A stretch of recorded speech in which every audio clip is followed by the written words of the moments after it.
अब देखो ऐसा वाला क्वेश्चन जैसे आता है, भुजा ए वाले समबाहु त्रिभुज में सिद्ध करे कि त्रिभुज का क्षेत्रफल √3/4 गुने भुजा स्क्वायर यानी कि ए स्क्वायर।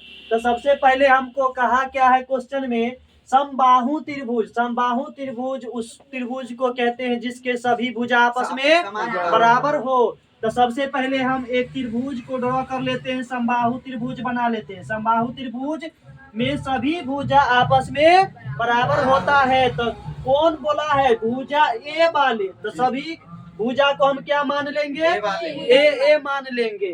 तो सबसे पहले इसका नामकरण कर देते हैं ए बी सी, और इसमें ऊंचाई इसके लिए हम कर देते हैं ए से डी, ए से डी। अब यहाँ पर सब बोला है हमको जो ए लेने के लिए, ए यहाँ से यहाँ तक ए है, यहाँ से भी यहाँ तक सब ए है, सब ए है, यहाँ से यहाँ तक भी पूरा ए कहा है मानने के लिए। सभी भुजा आपस में बराबर हो गया ना।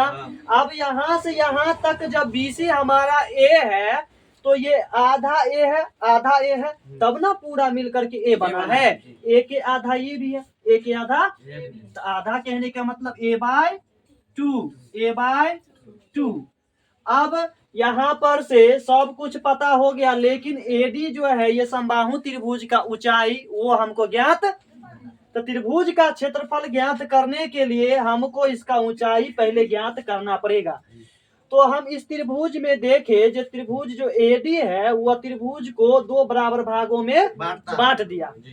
तो ई वाला भाग और ई वाला भाग, दोनों भाग लेकिन बराबर है, इसमें दोनों भाग बराबर है। अब दोनों समकोणे त्रिभुज निकल गया, इसमें से दोनों त्रिभुज समकोण निकल गया। अब यहाँ पर ये समकोण बनाया, तो समकोण होने के कारण क्या होता है, कर्ण का वर्ग आधार और लंब के वर्ग के योगफल के बराबर होता है। तो इसमें कर्ण के रूप में यदि त्रिभुज चलते हैं ए बी बी में, तो कर्ण हो जाएगा हमारा ए बी, और लंब हो जाएगा ए डी, और आधार हो जाएगा हमारा बी डी। इसी फॉर्मूला पर यह क्वेश्चन खत्म हो जाएगा अभी। तो सबसे पहले त्रिभुज किस में चलते हैं, या त्रिभुज इसमें या इसमें, दोनों का मान हमको बराबर ही आएगा। तो त्रिभुज हम चलते हैं ए बी बी में, समकोण त्रिभुज, समकोण त्रिभुज यहाँ लिख सकते हैं, समकोण त्रिभुज। समकोण त्रिभुज एडीबी में क्या लिखेंगे, जो ए बी के स्क्वायर बराबर बीडी के स्क्वायर प्लस एडी के स्क्वायर। लेकिन हमको निकालना क्या है, एडी ना निकालना है। तो एडी के स्क्वायर बराबर बड़का के स्क्वायर में से छोटका के स्क्वायर घटा लेते हैं। तो ए बी के स्क्वायर में से घटा लेंगे बीडी का स्क्वायर, किसका स्क्वायर, बीडी का स्क्वायर। अब यहाँ पर से हमको करना क्या है, जो स्क्वायर हटेगा तो इधर बराबर के बाद रूट लग जाता है। एडी बराबर रूट अंडर हो जाएगा ए बी के स्क्वायर। तो ए बी का मान कितना दिया गया है, ए दिया गया है, ए बी के मान कितना है ए, तो ए के स्क्वायर माइनस बी डी के मान कितना दिया गया है, a/2, हाफ ए दिया है, मतलब a/2 दिया है, होल स्क्वायर कर देंगे। अब यहाँ पर से ए के स्क्वायर ए हो जाएगा, ए स्क्वायर हो जाएगा माइनस a²/4 हो जाएगा ना। अब यहाँ पे कुछ नहीं करना है तो नीचे में एक ले सकते हैं। अब यहाँ पर से हो जाएगा ये दोनों का एलसीएम, तो 4 हो जाएगा रूट अंडर में। अब यहाँ पर से 4 को a से गुना करेंगे तो 4a² माइनस के a²। अब यहाँ पर से ये होगा क्या, 4a² में से यदि a² घट गया तो 3a² बचेगा ना,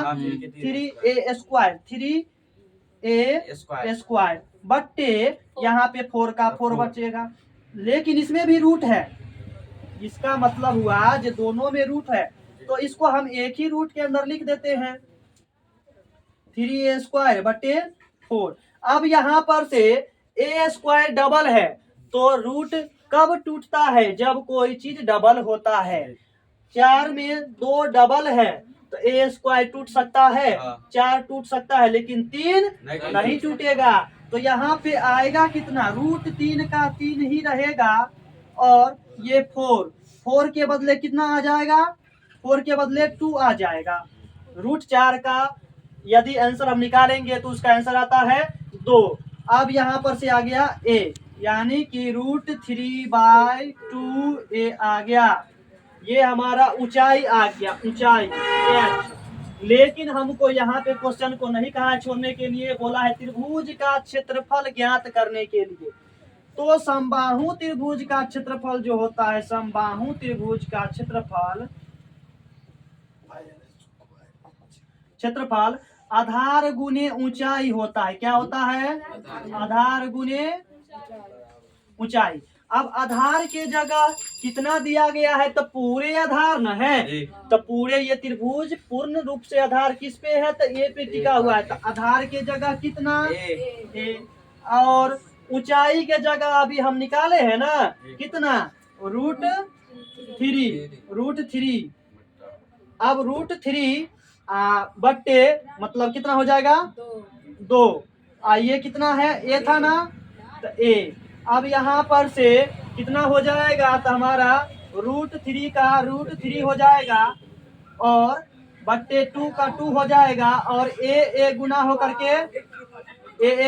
के कितना हो जाएगा? ए स्क्वायर। कितना हो जाएगा? ए स्क्वायर। आंसर इसका निकल चुका है पूर्ण रूप से। यहाँ पे मिस्टेक था ना, यहाँ पे